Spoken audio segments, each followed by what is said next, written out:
એક વાત છે,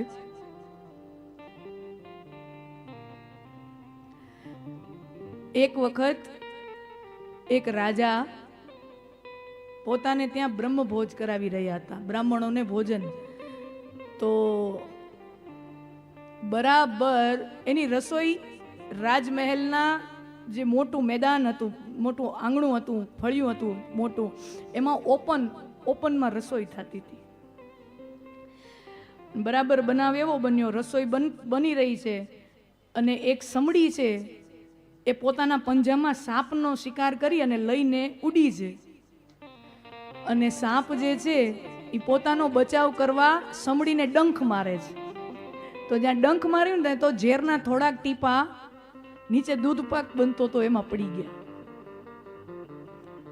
નીચે દૂધપાક બનતો તો એમાં પડી ગયા. રસોઈયાને ખબર નથી કે આ રસોઈ હવે ઝેરીલી બની ગઈ છે. અને એ દૂધપાક જેટલા બ્રાહ્મણો આવ્યા, દૂધપાક જમ્યા, બધા બ્રાહ્મણો મૃત્યુ પામ્યા. ઝેરની અસર થઈ બધા બ્રાહ્મણો મરી ગયા. રાજા ફફડી ઉઠ્યો કે મારી રસોઈમાં, મારા નિમંત્રણમાં મેં ભોજન કરાવ્યું અને બધા બ્રાહ્મણ દેવતાઓ જમવા આવ્યા અને આટલા બધા બ્રાહ્મણ દેવતાઓ મૃત્યુ પામ્યા, મારી રસોઈ જમીને મને બ્રહ્મ હત્યાનું પાપ લાગશે. રાજાને ડર લાગ્યો કે મને બ્રહ્મ હત્યાનું પાપ લાગશે. હવે જુઓ, રાજાને ખબર નહોતી કે એની અંદર ઝેર છે. રાજાએ થોડી માર્યા છે. રાજાને ખબર નહોતી એની અંદર ઝેર છે. રસોઈયાને ખબર નહોતી કે એની અંદર ઝેર છે.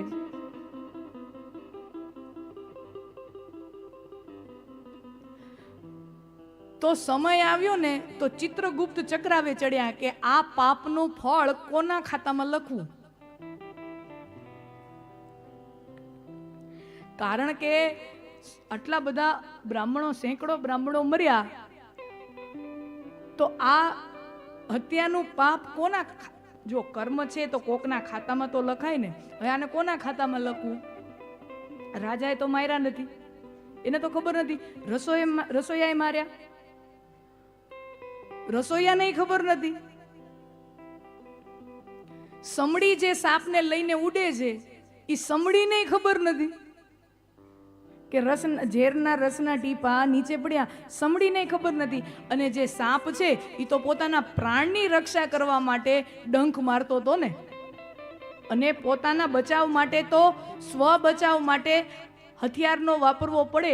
એ તો આજનો કાનૂન પણ મને તમને આઈપીસીની કલમ છૂટ આપે છે कि सेल्फ डिफेंस के लिए तुम किसी पर आक्रमण करो तो वहां पे छूट है. આજનો કાયદો પણ, આજની કોર્ટો પણ સ્વ બચાવ માટે કરવામાં આવેલો પ્રહારને હિંસા નથી ગણતી. તો આ પાપ કોના ખાતામાં? ચિત્રગુપ્ત ચક્રાવે ચડ્યા. ન સાપના ખાતામાં લખી શકાય, કારણ કે એને તો સ્વ બચાવ માટે ડંખ માર્યો. સમડીને ખબર નથી, રસોઈયાને ખબર નથી, રાજાને ખબર નથી. કોઈના ખાતામાં આ પાપ લખી શકાય એમ નથી. બહુ દી સુધી ચક્રાવે ચડ્યા, બહુ દી સુધી ચક્રાવે ચડ્યા.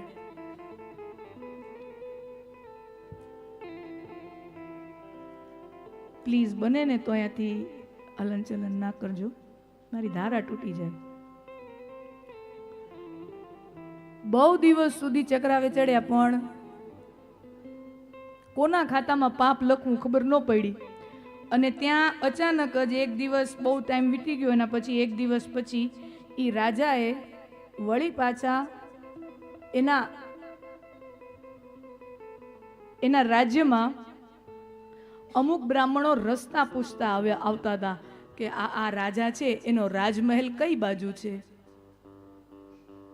તો એક 40-50 વર્ષના સ્ત્રી, મધ્યમ ઉંમરના સ્ત્રી, એને રસ્તો પૂછ્યો કે રાજાનો રાજમહેલ કઈ બાજુ છે. એને તો ખાલી રસ્તો જ પૂછ્યો તો, પણ ઈ બાઈએ વણમાગી સલાહ આપી. વેશથી ખબર પડી કે બ્રાહ્મણો છે, એટલે બાઈએ વણમાગી સલાહ આપી, તમારે રાજાના મહેલમાં જવું છે, આમથી આમ ડાબે જમણે જશો ને ત્યાં રાજાનો મહેલ આવી જશે. પણ તમને એક વાત કહું, એ રાજાને ત્યાં જમતા નહીં, એ રાજાને ત્યાં જમતા નહીં, એની રસોઈ ઝેરીલી છે, મારી નાખશે. ત્યાં ચિત્રગુપ્તને જડી ગયો. આ પાપનું ખાતું ન સમડીના ભાગે જાય, ન સાપના ભાગે જાય, ન રસોઈયાના રાજા આ બાઈના ભાગે જાય. ટૂંકમાં કહી દઉં, વડીલોએ આ કથાઓ અનેક વાર સાંભળી હશે. અજામિલ નામનો એક પુરુષ છે, એની પત્ની છે.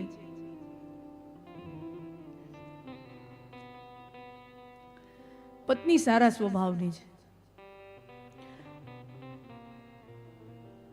ધુંધુકારી વાળા પ્રસંગમાં આત્મદેવ સારો હતો તો ધુંધુલીનો સ્વભાવ કર્કશો હતો.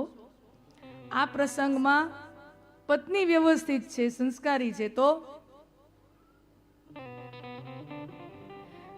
અજામિલ પાપી છે. દારૂ પીએ, માંસાહાર કરે,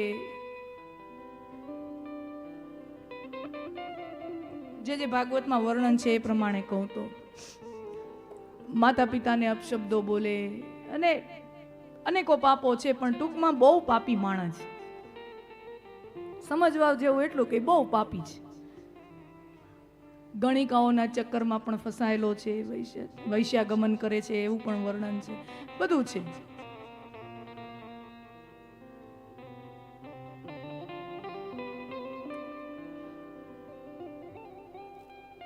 થાય છે એવું કે એની પત્ની સગર્ભા અવસ્થામાં છે અને ઘરે સાધુ સંતો જમવા આવ્યા, મહાત્માઓ જમવા આવ્યા. પત્નીએ પ્રેમથી, ભાવથી સરસ મજાના ભોજન બનાવ્યા, સરસ જમાડ્યા મહાત્માઓને, અને મહાત્માઓએ આશીર્વાદ આપ્યા. દીકરી, તે અમારી જે સેવા કરી છે ને, અમને એનો બહુ રાજીપો છે, અમે બહુ રાજી થયા. તારા ઘરે અમને ભોજન અને તે સરસ મજાની સેવા કરી, બહુ રાજી થયા. અમે તને આશીર્વાદ આપીએ કે તને સ્વસ્થ સંતાન થાય અને સંસ્કારી સંતાન થાય. પણ મારું એક વાત માનજે બેટા, તારે જ્યાં દીકરો થાય ને એનું નામ નારાયણ રાખજે, એનું નામ નારાયણ રાખજે. અને સંતના કહેવા પ્રમાણે અજામિલની પત્નીએ એના દીકરાનો જન્મ થયો અને એનું નામ રાખવામાં આવ્યું નારાયણ. હવે અજામિલ એનો પિતા એવો પાપી માણા, ભગવાનમાં માને નહીં, મંદિરે કોઈ દી પગ મૂકે નહીં, ન કોઈ દી માળા લીધી, ઘરમાં મંદિર હોય એમાંય કોઈ દી દીવાબત્તી કરે નહીં, એવો એ પાપી વ્યક્તિ છે, દુરાચારી વ્યક્તિ છે. પણ ગમે એવો ખરાબ માણસ હોય, પોતાના સંતાનોમાં તો મમતા હોય ને. પાપી એવો અજામિલ 1000 વાર દિવસમાં પોતાના દીકરા નારાયણ નારાયણ નારાયણ નારાયણ કરવા માંડ્યો. અને અંત સમય આવ્યો, અજામિલનું આયુષ્ય પૂરું થયું અને શરીર છોડવાનું આવ્યું, ત્યારે વૈકુંઠના પાર્ષદો અજામિલના જીવને લઈને વૈકુંઠ પહોંચ્યા છે. અજામિલને વૈકુંઠ મળ્યું છે. મરતા મરતા આખો પરિવાર સામે ઊભો છે. છેલ્લી ઘડીએ અંતિમ સમયે પત્ની પણ છે, દીકરો છે, અને પોતાની છેલ્લી નજર દીકરાની સામે જોઈ અને પિતા અજામિલ આમ હાથ ઊંચો કરીને નારાયણ કરીને હિબકો ભરવા ગયા. ત્યાં છેલ્લો શ્વાસ ભરાઈ ગયો અને અંત સમયે મરતા મરતા પોતાના દીકરા નારાયણનું નામ લેવાણું તો અજામિલને વૈકુંઠની પ્રાપ્તિ થઈ એવું ભાગવતજીમાં સૂચન છે.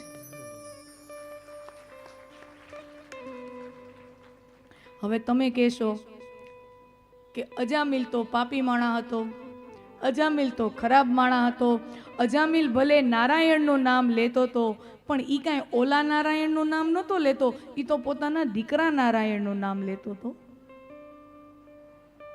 ઈ જ્યારે પણ નારાયણ બોલતો હતો ત્યારે એના મનમાં પણ નથી મેળ પડતો ને અહીંયા.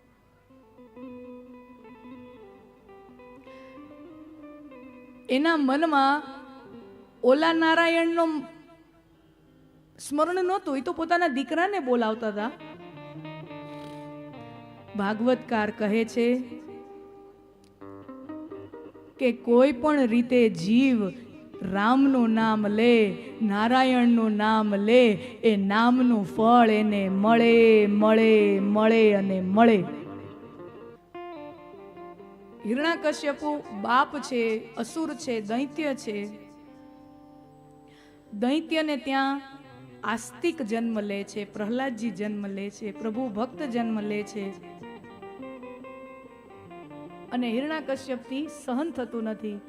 ઈ એને મારવાનો પ્રયાસ કરે છે, હાથીના પગ નીચે કચડાવે છે, પર્વત ઉપરથી પાડે છે, ફગાવે છે. ફઈ હોલિકાના ખોળામાં બેસીને બાળવાનો પ્રયત્ન કરે છે.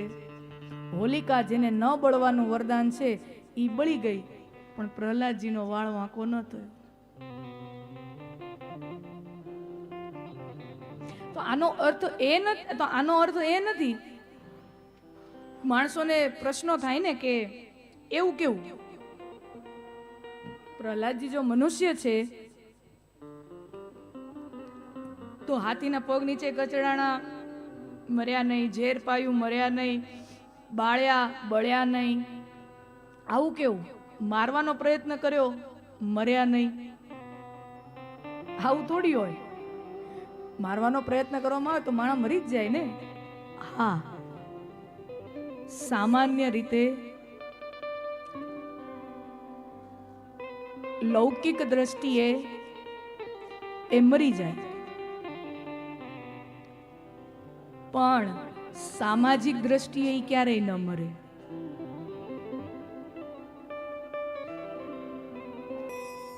પ્રહલાદજી ઉપર પણ ઘણા અત્યાચારો હિરણાકશ્યપુએ કર્યા,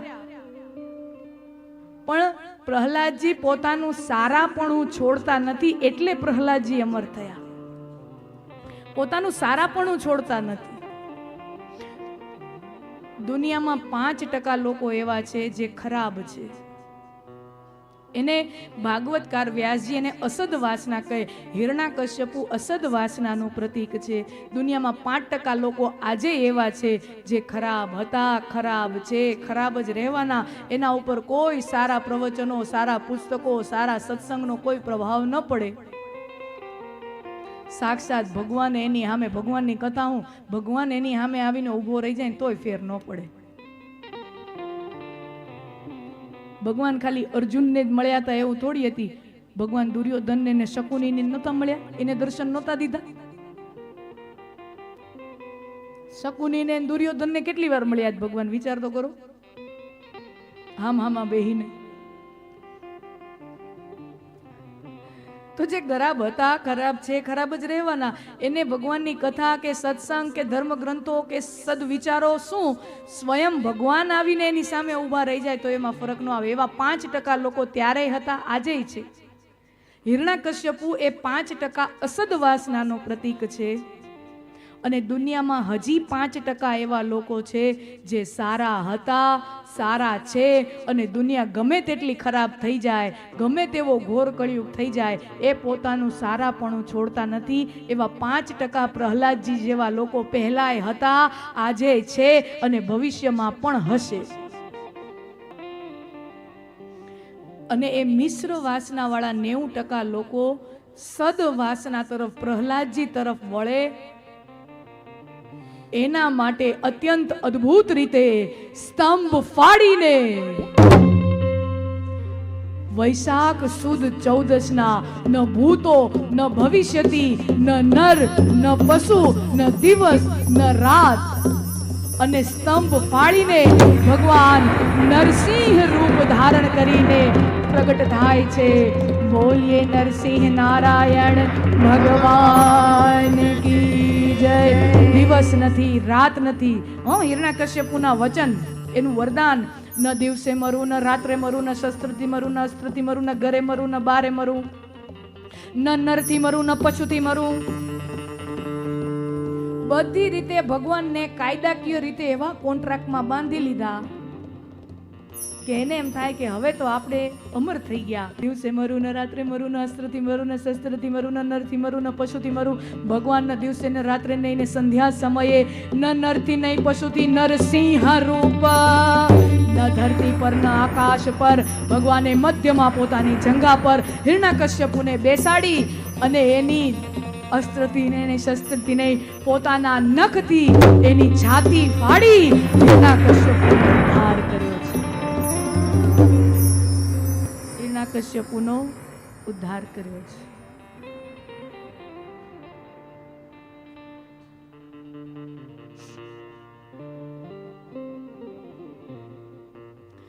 સાતમા સ્કંદમાં એ કથા છે.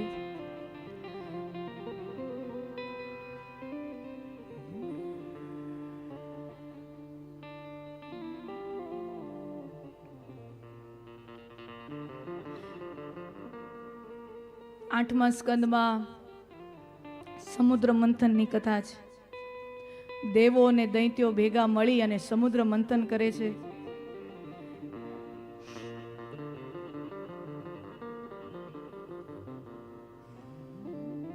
દેવો અને દૈત્યોને એકબીજામાં ભળતું નથી. ભાગવતકાર કહે છે કે દેવો અને દૈત્યો એકબીજાના શત્રુ ભલે રહ્યા, પણ દેવો અને દૈત્યો ભાઈઓ છે. એક જ બાપના દીકરા છે. દેવો અને દૈત્યો એક જ પિતાના સંતાનો છે. પિતા બેયના એક, માતા જુદી છે. આમ જોવા જાય તો પિતા એક હોય તો એ પ્રમાણે તો હગા ભાઈ. પિતા એક, આપણે તો ત્યાં પિતાના નામથી સંતાનનું ઓલું હોય ને પહેચાન, તો પિતા એક હોય તો સમજી લ્યો કે હગા ભાઈઓ. ત્યાં માં અલગ અલગ છે. કશ્યપ ઋષિ છે, એની બે પત્ની છે, દિતિ અને અદિતિ. બીજી પણ પત્નીઓ છે, પણ અત્યારે મુખ્ય દિતિ અને અદિતિ. દિતિ નામની પત્નીથી જેટલા સંતાનો થયા બધા દૈત્યો થયા, અસુરો થયા. અદિતિ નામની પત્નીથી સંતાનો થયા એ બધા દેવતાઓ થયા. એટલે દેવો અને દૈત્યો ભાઈઓ છે અને આ ભાઈઓ વચ્ચે સતત સંઘર્ષ રહે છે. ક્યારેક દેવતાઓ જીતે છે, ક્યારેક દૈત્યો જીતે છે. અને ભાઈઓ વચ્ચે જ્યારે ઝઘડા થાય એમાં જીતે ગમે ઈ, હારે છે મા બાપ.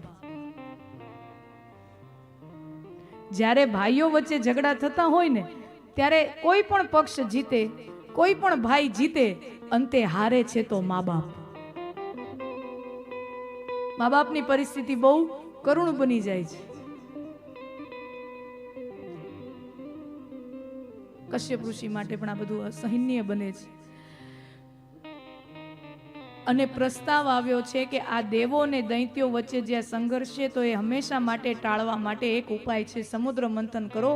સમુદ્ર મંથનમાંથી જે અમૃત પ્રગટ થાય એની વહેંચણી કરીને પી જાઓ, અમર થઈ જાઓ, એટલે આ બધો સંઘર્ષ છે એ ખતમ થઈ જાય. તો બંને ભાઈઓ દૈત્યો અને દેવતાઓ ભેગા મળી અને સમુદ્ર મંથન કરે છે. અને મંથન કર્યું એટલે આપણે ખબર છીએ કે ઘણા રત્નો નીકળ્યા.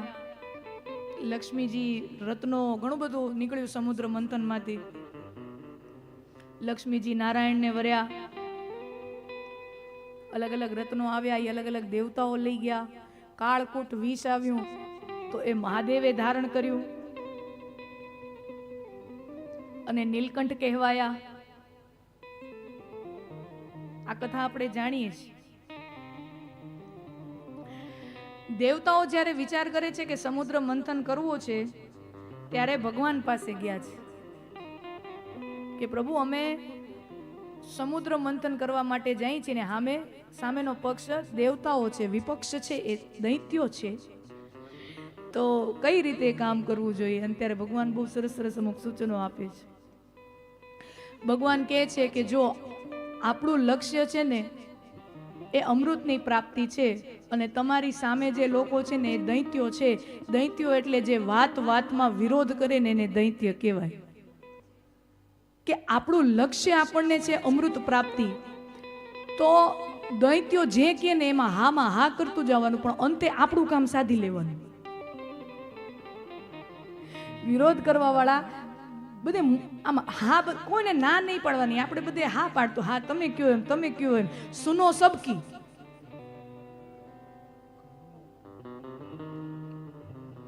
સુનો સબકી, કરો અપની. સાંભળવાનું બધાયનું, મુંડી હલાઈ દેવાની, પણ પછી થાતું હોય એમ થાય વાલા. બરોબર, પછી તો થાતું હોય એમ જ થાય ને. બધાયનું માનવા જઈએ ને તો લક્ષ્ય સુધી ક્યારે પહોંચાતું નથી. તો આ બધો અમુક સૂચનો સમુદ્ર મંથનની એક કથા છે. 9મા સ્કંદમાં સૂર્યવંશના પ્રભાવી રાજાઓની કથા છે. સૂર્યવંશના પ્રભાવી રાજાઓની કથા. સૂર્યવંશ, ભગવાન શ્રી રામનો જન્મ સૂર્યવંશમાં 67મી પેઢીએ થયો.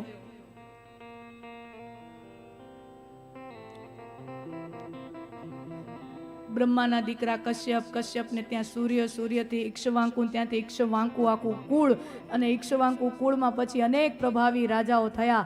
રાજા હરિશ્ચંદ્ર થયા, અમરીશ થયા, અજ રાજા થયા, ભગીરથ થયા, અસમંજસ થયા. આ બધા ભગવાન રામના પૂર્વજો જ. ભગીરથ જેણે ગંગાજીને ઉતાર્યા છે સ્વર્ગમાંથી ધરતી ઉપર, એ જે ભગીરથ રાજા, એના નામથી ગંગાજીનું એક નામ ભાગીરથી છે. એ ભગવાન રામના પૂર્વજ છે. એ ભગવાન રામના પૂર્વજ છે. પણ રાજા રામ જેવા કોઈ નથી થયા. શું કામ? દુનિયાનો તમે વિશ્વ ઇતિહાસ વાંચશો ને, ત્યાં રાજગાદી માટે દીકરાએ બાપને મારી નાખ્યો હોય, ભાઈઓએ ભાઈઓને મારી નાખ્યા હોય, એવા દાખલાઓથી કિતાબો ઇતિહાસની ભરેલી છે.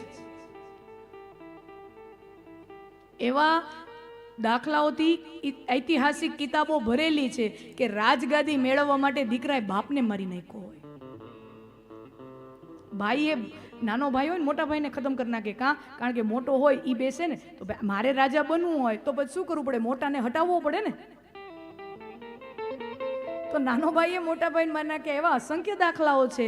પણ પિતાના વચન માટે રાજગાદી છોડી દે એવો રાજા રામ આ દુનિયામાં એક લોતું એવું દ્રષ્ટાંત છે. એ સિવાય કોઈ દ્રષ્ટાંત નથી. એ સિવાય કોઈ દ્રષ્ટાંત નથી.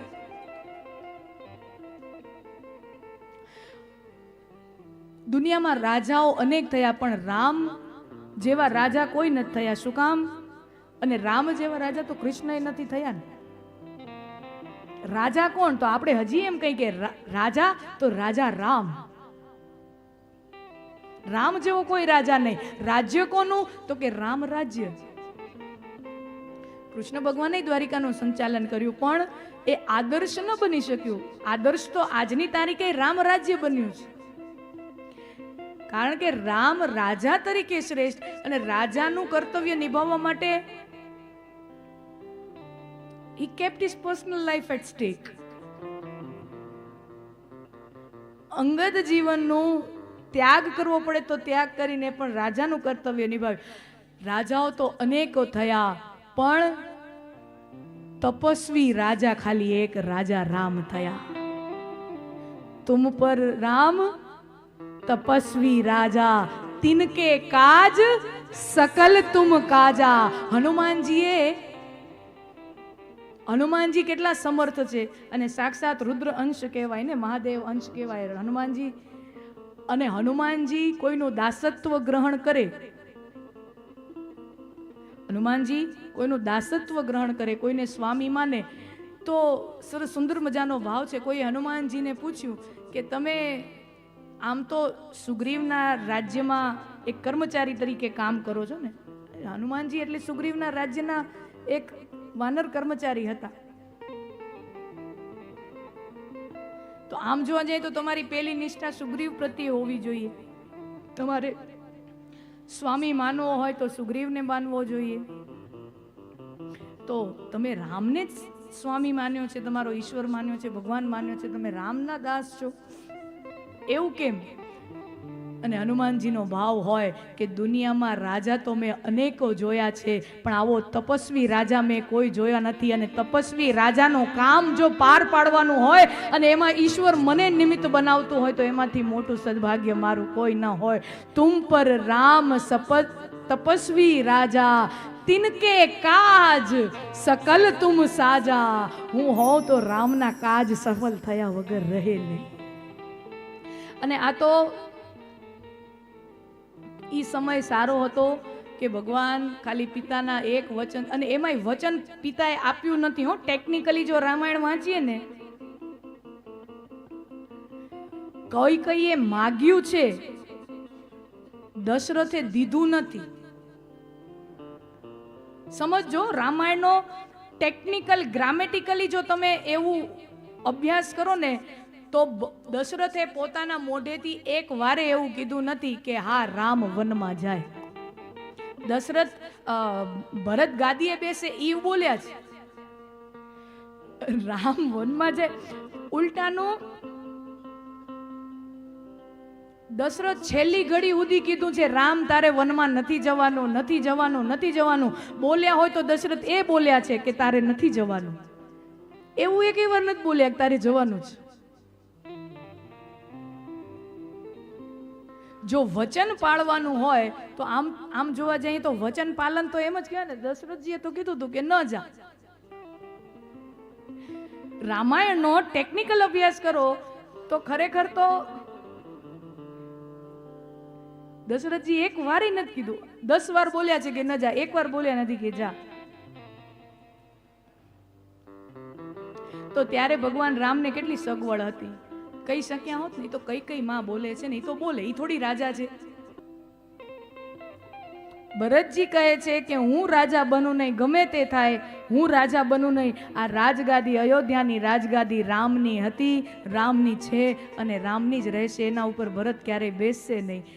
તો અને ભરતજી મનાવવા પણ જાય છે, વનમાં પ્રસંગ છે ને, અને ત્યારે ભરતજી ચોખે ચોખ્ખું કહી દે છે તમારી પાદુકા બેસશે પણ હું નહીં બેસું. પાદુકા લઈને જાય છે, છેવટે તમારા પાદુકા બિરાજમાન થશે, હું નહીં બેસું. તો ત્યારે ભગવાન રામ પાસે એક ચાન્સ હતો ને. અચ્છા, જો રાજગાદી ખાલી તો રખાય નહીં. નિયમ છે રાજકારણનો, રાજગાદી ક્યારેય ખાલી ન રખાય, કારણ કે પ્રજાને એનાથી સંકટ થાય, બીજા રાજ્યના લોકો એનો ફાયદો ઉઠાવી લે, આક્રમણ પણ. રાજગાદી ક્યારેય ખાલી ન રહે, એ નિયમ છે રાજકારણનો, રાજનીતિનો. તો ભરત સ્વીકારવા તૈયાર નથી. તો ત્યારે પછી ભગવાન રામ એમ નો કે હાલો આમ તો બાપુજીએ કીધું તું કે ભરતને ગાદી મળે, પણ હવે બાપુજી રહ્યા નથી અને ભરતને રાજગાદી જોઈતી નથી. આમ તો મારે તો 14 વર્ષ વનમાં જ રહેવું તું, પણ હવે કોકે તો બેસવું પડશે, હાલો હું જ વયો જાઉં.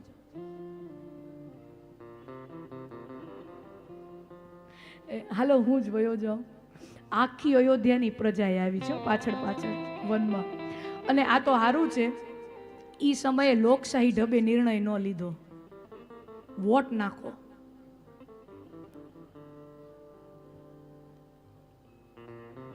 ભગવાન રામે પોતાની મર્યાદામાં રહીને પોતે જ પિતાએ ન આપેલા વચનનું પાલન કર્યું છે.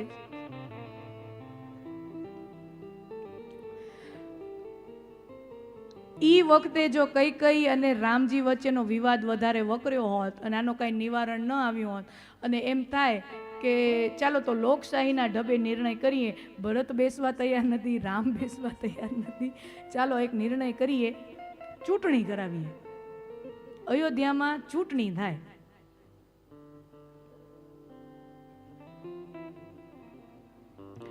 એક બાજુ કઈ પોતાનું ફોર્મ ભરે મંત્રાના સપોર્ટથી, એક બાજુ કઈ મંત્રાના સપોર્ટથી ફોર્મ ભરે અને બીજી બાજુ ભગવાન રામ ભરતના સપોર્ટથી ફોર્મ ભરે. સબ ફોર્મ ભરે અને પછી ચૂંટણી થાય કે ભાઈ રામના પક્ષમાં વધારે વોટ જાય કે કઈ ના. આવું જો થયું હોત તો કઈ કઈ બહુ ભૂંડી રીતે હાર્યા હોત, એની ડિપોઝિટે ગઈ હોત. 10મા સ્કંદમાં પૂર્ણાવતારના પ્રાગટ્યની કથા છે. પૃથ્વીથી પાપનો ભાર સહન થતો નથી. સૌ દેવતાઓ, ઋષિઓ, બ્રાહ્મણો ત્રાહિમામ પોકારે છે, પ્રભુ પૃથ્વી પર અધર્મ, અનાચાર, દુરાચાર, પાપ, આ ભાર હવે અમારાથી સહન થતો નથી. અને ત્યારે પરમાત્મા ઉદ્ઘોષણા કરે છે કે પૂર્ણાવતાર ધારણ કરીશ અને પૃથ્વીને પાપમાંથી મુક્ત કરીશ. પૂર્ણાવતાર ધારણ કરીશ અને પૃથ્વીને પાપમાંથી મુક્ત કરીશ. અને પાત્ર પસંદ કર્યા માં દેવકી અને પિતા વસુદેવજીને. પણ એક સમસ્યા છે. અહંકાર રૂપી કંસ દેવકી અને વસુદેવજીના રથનો લગામ લઈને બેઠો છે. કંસ સાસરે વળાવવા જાય છે બહેન દેવકીને. દેવકી પિતરાઈ બહેન છે, કંસની સગી બહેન નથી, પિતરાઈ બહેન છે. અને સાસરે વળાવવા જાય છે અને સારથી તરીકે પોતે રાજા બેઠો છે.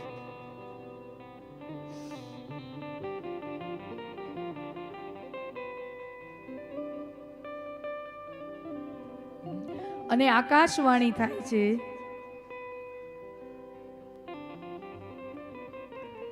મૂર્ખ કંસ, જે દેવકીને તું આટલા ઉત્સાહથી પરણાવવા જઈ રહ્યો છો, સાસરે વળાવવા જઈ રહ્યો છો, ઈ દેવકીનો 8મો ગર્ભ તારો કાળ છે. ઈ તારો કાળ છે.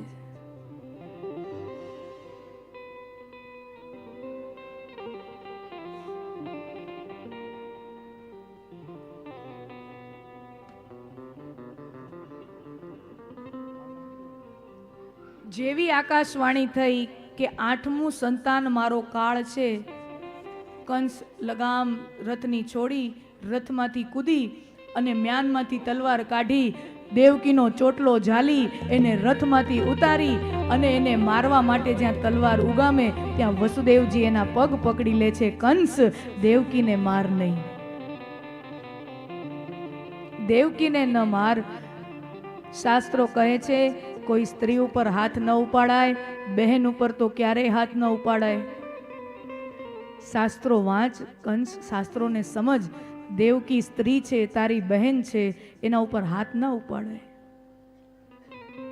મારીશ, 8મું સંતાન મારો કાળ છે.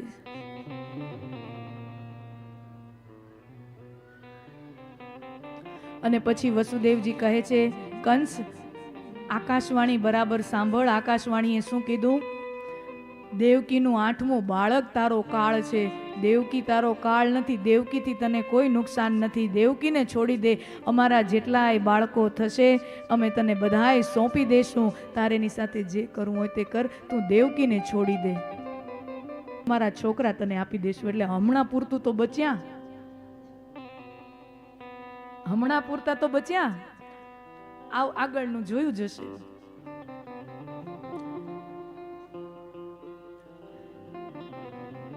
અમારા જેટલા બાળકો થશે તને અમે આપી દેશું. આ વાત કંસને યોગ્ય લાગી. સમય ગયો, પહેલું બાળક થયું. વસુદેવજી પહેલું બાળક પોતાના વચન પ્રમાણે કંસને સોંપવા જાય છે અને ત્યાં કંસનું હૃદય પીગળી જાય છે કે આ પહેલું બાળક, એનાથી મને કોઈ નુકસાન નથી, મને તો 8મું બાળક મારશે ને. વસુદેવજી આ 8મું બાળક જન્મે ને ત્યારે આપજો, અત્યારે આ પહેલા બાળકને લઈ જાઓ.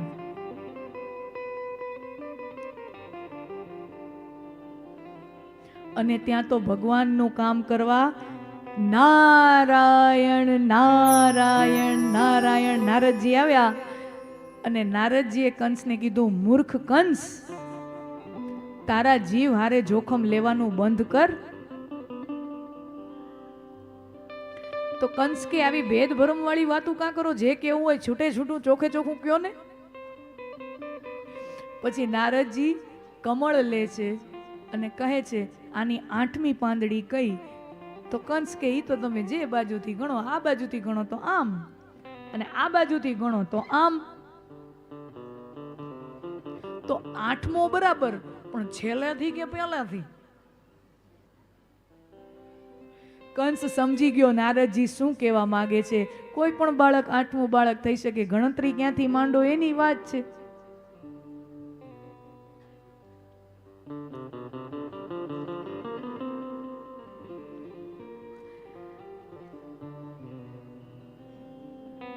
કારાવાસમાં જઈ માં દેવકીના ખોળામાંથી દેવકીજીનું પ્રથમ બાળક લઈ અને કંસ કારાવાસની ભીંતમાં દિવાલમાં એ બાળકને પછાડી અને એનું મોત નિપજાવે છે. બીજું બાળક થયું, ત્રીજું બાળક, ચોથું બાળક, 5મું બાળક. દેવકીના 6 બાળકો કંસે આમ દેવકીની નજરની સામે જ ભીતમાં પછાડી અને એનું મોત નિપજાવ્યું. લોહીને છીટા ઉડે અને માં દેવકીના હૃદયમાંથી ચિત્કાર ઉઠે, હે ક્રૂર કંસ! એના હૃદયમાંથી પીડા ઉઠે, આક્રંદ ઉઠે. મારો ભાઈ આટલો ક્રૂર! મારા ફૂલ જેવા કોમળ બાળકોને મારી નજરની સામે મારી નાખ્યા. 7મું બાળક યોગ માયાની, પરમાત્માની યોજના પ્રમાણે યોગ માયાનો અવતાર છે. અને 7મું બાળક માં દેવકીના ગર્ભમાંથી લઈ અને રોહિણીજીના ગર્ભમાં, રોહિણીજી નંદ બાબાને ત્યાં ગોકુળમાં, વસુદેવજીના પત્ની છે રોહિણી, એ નંદ બાબાને ત્યાં છે એના ગર્ભમાં પ્રસ્થાપિત કર્યો છે. અસરથી 7મું બાળક દેવકીના ગર્ભમાંથી રોહિણીજીના ગર્ભમાં પ્રસ્થાન કરવામાં આવે છે.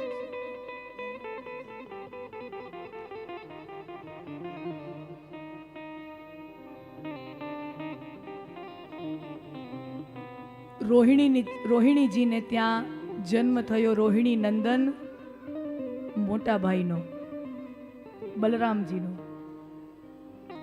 જન્મ થયો. ત્યારથી આંખ ખોલતા નથી, શેષનો અવતાર છે.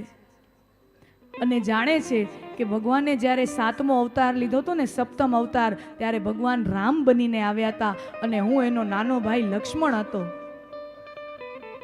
ભગવાન રામ મોટા ભાઈ હતા, હું નાનો ભાઈ લક્ષ્મણ હતો. મેં ભગવાનની બહુ સેવા કરી. ભગવાન જ્યાં જ્યાં ગયા પાછળ પાછળ ગયો, બહુ સેવા કરી. અને ભગવાને મારી સેવાથી રાજી થઈને મને વરદાન દીધું કે આ જીવનમાં, આ જન્મમાં તે મારું જેટલી સેવા કરી છે ને, આવતા જન્મમાં હું નાનો ભાઈ બનીશ, તને મોટો ભાઈ બનાવીશ અને બધી સેવાનું ચૂકવણું કરીશ. આ અષ્ટમ અવતારમાં શેષનો એ અવતાર, લક્ષ્મણ અવતાર, શેષનો એ અવતાર બલરામજીના રૂપમાં રોહિણીજીના કુખે જન્મ લે છે.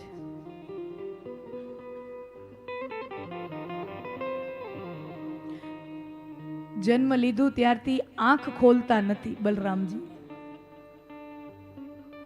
કારણ કે સ્મરણમાં છે કે હું મોટો ભાઈ છું તો મારી પાછળ નાનો ભાઈ આવશે, પ્રભુ આએંગે. અને ભગવાન આવે, મારે આંખ ખોલતાની સાથે સીધા ભગવાનના જ દર્શન કરવા છે. ભગવાન જ્યાં સુધી નહીં આવે ત્યાં સુધી મારી આંખો નહીં ખોલું. બલરામજી જન્મ થયો, આંખ ખોલતા નથી. બધાને ચિંતા થઈ, યશોદા માને, રોહિણી માને, બીજી ગોપીઓને બધાને ચિંતા થઈ, આ બાળક આંખ ખોલતો નથી. ગોકુળની તમામ ગોપીઓ, બહેનોનો સ્વભાવ હોય ને, એ તમામ ગોકુળની ગોપીઓ યશોદા માના, નંદ બાબાના આંગણે આવી અને રોહિણી નંદનને રમાડતી હોય ત્યાં બહેનો એકબીજામાં વાતું કરે કે જુઓ, અરી ગોપી, અરી સખી, જો આ લાલાના વાળમાં ભમરડો પડે છે, ભમરો પડે છે. અને જે બાળકના માથામાં ભમરો હોય ને, એ એકલો નો આવે, એ વાહે વાહે ભાઈને લઈને આવે. બેનો હોય ને એને આવા અર્થ કાઢવાનો બહુ મજા આવે. અહીંયા તલ હોય તો આમ થાય ને, અહીંયા હોય તો આ થાય ને, તે થાય ને, બેનોનો સ્વભાવ હોય.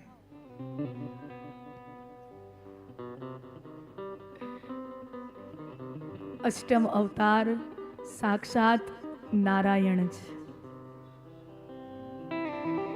અષ્ટમ ગર્ભધારી દેવકી એનું તેજ જોઈને કંસ ડરી જાય છે કે દેવકી આટલી તેજસ્વી, આટલી ઓજસ્વી, આટલી પ્રભાવી તો દેવકી ક્યારેય નથી લાગી જેટલી આ વખતે લાગી રહી છે. માં દેવકીની પ્રભા, એની ઓજસ જોઈને કંસ ડરી જાય છે. કંસને વિચાર એકવાર આવે છે કે આ દેવકીનો 8મો ગર્ભ આને કાચા ગર્ભમાં જ પડાવી દઉં તો ન રહેગા બાંસ ન બજેગી બાંસુરી. દેવકીનો કાચો ગર્ભ પડાવી દઉં. પણ પછી અહંકારી માણા રહ્યો ને એટલે વિચાર કરે, જન્મવા તો દ્યો, જોઈ તો ખરા મારો કાળ છે તો કેવો. અહંકારી માણા આમાં નંબર રહી જાય, જોઈ તો ખરા આવવા દે, જોઈ તો ખરા કે આખી દુનિયા મૃત્યુથી મરી જાય, આખી દુનિયા કાળથી મરી જાય, પણ ઇતિહાસના પાનાઓમાં મારું નામ સુવર્ણ અક્ષરે લખાશે કે એક રાજા થયો કંસ કે જેણે પોતાના કાળને મારી નાખ્યો. બ્રહ્માજીનું રોહિણી નક્ષત્ર, શ્રાવણ માસ, કૃષ્ણ પક્ષ, અષ્ટમી, બુધવારની મધરાત્રિએ અષ્ટમ અવતાર એવા પૂર્ણાવતાર ચતુર્ભુજ નારાયણ, ભગવાન નારાયણનું પ્રાગટ્ય ચતુર્ભુજ રૂપે થાય છે. બોલીએ ચતુર્ભુજ નારાયણ ભગવાન કી જય. ભગવાન ચતુર્ભુજ રૂપે પ્રગટ્યા છે અને ચતુર્ભુજ રૂપે પ્રગટ્યા ત્યાં દેવકી અને વસુદેવજીના હાથ આમ જોડાઈ ગયા ભગવાનની સામે. અને ભગવાન કહે કે માં, હું તારે ત્યાં દીકરો થઈને આવ્યો ને તું મારે ત્યાં હાથ જોડીને કાં ઊભી? તો કે તમે આમ 4 હાથ વાળા બાપ થઈને આવ્યા હો તો હાથ જોડાઈ ન જાય? ચતુર્ભુજ નારાયણનું રૂપ હોય એ તો પરમ પિતા જેવું સ્વરૂપ છે, તો તમે બાપના રૂપે આવ્યા હોય તો હાથ તો જોડાઈ જ જાય ને. તો કે માં, હું તો તારે ત્યાં દીકરો થઈને આવ્યો છું. તો માં દેવકી કે અમારે માણાને ત્યાં બાળક જન્મે ને તો એ સીધું 6 ફૂટનું ન હોય, એ અવડું હોય, આવડા થઈ જાઓ. ભગવાન ચતુર્ભુજ સ્વરૂપમાંથી શિશુ રૂપ ધારણ કરે માં દેવકીના ખોળામાં, અને પછી જાણે ઈશારાથી ભગવાન માને કહેતા હોય, માં હવે બસ, હવે તો હું તારો લાલો, તારો દીકરો થઈ ગયો ને. તો કે ના, અમારે માણસને બાળક થાય ને, માને બાળક થાય તો એ જન્મતા વેત બાળક રડે, આમ હસતું ન હોય. તમે રૂઓ, માં જેમ જેમ કરતી જાય, જેમ જેમ કહેતી જાય એમ ભગવાન કરતા જાય, કરતા જાય, કરતા જાય. માનો મહિમા કેટલો અનેરો છે. માં કહેતી જાય એમ ભગવાને કરતો જાય, માં કહેતી જાય એમ ભગવાનને કરવું પડે.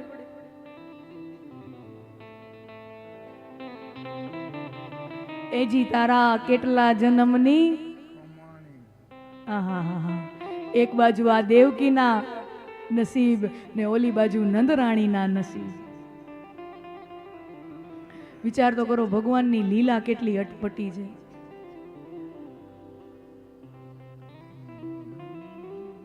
માં દેવકીએ તપસ્યા કરી, કેટલાય જાગરણો કર્યા, કેટલા એકાદશીઓ કરી, કેટલા વ્રતો કર્યા, બધું કર્યું, પૂજા પાઠ સાધના કરી, ત્યારે ભગવાન એને ત્યાં દીકરો થઈને આવ્યા.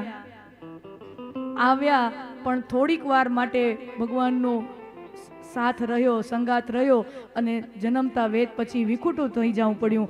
દેવકીજીએ આટલી બધી તપસ્યા કરી, સાધના કરી, તઈ દીકરો થયો, ભગવાન થયો દીકરા તરીકે, અને છતાંય દીકરાથી વિખૂટું થઈ જવું પડે. અને ઓલી બાજુ માં યશોદાને હુતા હુતા એમને એમ મળી જાય. ઓલી બાજુ માં યશોદાને સુતા સુતા એને ખબર ન હોય એમ ખોળામાં આખી દુનિયાનો, અખિલ બ્રહ્માંડનો નાયક એના ખોળામાં રમતો રમતો આવી જાય. એને ખબર ન હોય એમ આવી જાય.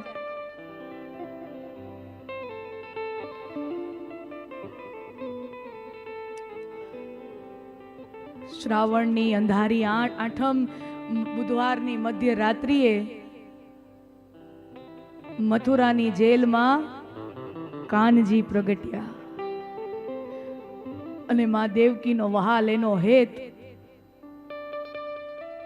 એને એમ થાય, વિચાર આવે કે વળી કંસ આવશે અને મારા હાથમાંથી મારું 8મું બાળકે લઈ લેશે, એને પણ મારી નાખશે. એટલે દેવકી માં તરીકેનો બધો વહાલ, બધો હેત છાતીએ ચાપી અને પોતાના બાળકને આપે. અને ત્યાં ભગવાન શિશુ રૂપે છે, વસુદેવજીને આંખના ઈશારે જાણે વાત કરતા હોય કે બાબા ચલે, વિલંબ હો રહા હૈ, નંદ બાબા કે યહાં જાના હૈ. એ હાલો હાલો, બહુ થયું, હવે નંદ બાબાને ત્યાં જવાનું છે. ફળનું ટોપલું કારાવાસમાં હોય એમાં ભગવાનને પધરાવવામાં આવ્યા અને વસુદેવજીએ જેવું ટોપલું પોતાના મસ્તક ઉપર ધારણ કર્યું, અજ્ઞાનની મોહની તમામ બેડીઓ તૂટી ગઈ, કારાવાસના દ્વાર ખુલી ગયા અને યોગ માયાની પ્રબળ અસર હેઠળ આખું વિશ્વ નિંદ્રાધીન છે. અને વસુદેવજી ટોપલામાં લઈને ગોકુળ તરફ નીકળ્યા છે. રસ્તામાં યમુનાજી આવે, ઘણા લોકો યમુનાજીએ માર્ગ કરી આપ્યો અને વસુદેવજી ટોપલામાં લઈ લાલનને લઈ નંદ બાબાના આંગણામાં ગયા અને માયાની પ્રબળ અસર હેઠળ આખું વિશ્વ મૂર્છિત છે, નિદ્રાધીન છે. યશોદામાં એક બાળકીને જન્મ આપીને સૂતા છે અને પોતાનો બાળક લાલો યશોદાજીની બાજુમાં પધરાવી, યશોદાજીએ જે બાળકીને જન્મ આપ્યો એ ટોપલામાં લઈ વસુદેવજી ઝડપભેર પાછા મથુરાની જેલમાં આવ્યા. અને બીજી સવાર થઈ ત્યાં કંસના સૈનિકોએ સમાચાર આપ્યા કે દેવકીએ 8મા સંતાનને જન્મ આપ્યો. અને દેવકીએ 8મા સંતાનને જન્મ આપ્યો એ સમાચાર સાંભળી કંસ આવ્યો અને દેવકીના ખોળામાંથી ઈ બાળકીને લઈ અને ભીતમાં પછાડીને જ્યાં મારવા જાય ત્યાં ઈ દેવકી અષ્ટભુજાળી જગદંબાનું સ્વરૂપ લઈ અને કંસને કહે, મૂર્ખ કંસ, તું શું મને મારવાનો રહ્યો? તારો મારવા વાળો, તને મારવા વાળો ક્યારનો જન્મ લઈ ચૂક્યો છે.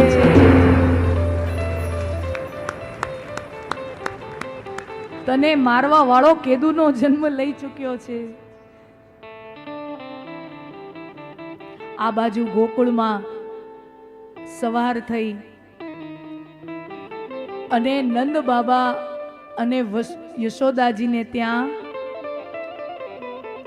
લાલો થયો છે આ સમાચાર આખા ગોકુળમાં પ્રસરી ગયા. બધાય ગોપ ગોવાળીઓ સુંદર મજાના હરખના ભાવ સાથે લાલ પીળા રેશમી વસ્ત્રો ધારણ કરી, અબીલ ગુલાલ લઈ, માખણ મિશ્રી લઈ અને બધાય નંદ બાબાને ત્યાં આવ્યા છે. અને બધાયના મુખમાં એક જ નાદ છે, નંદ કે જય.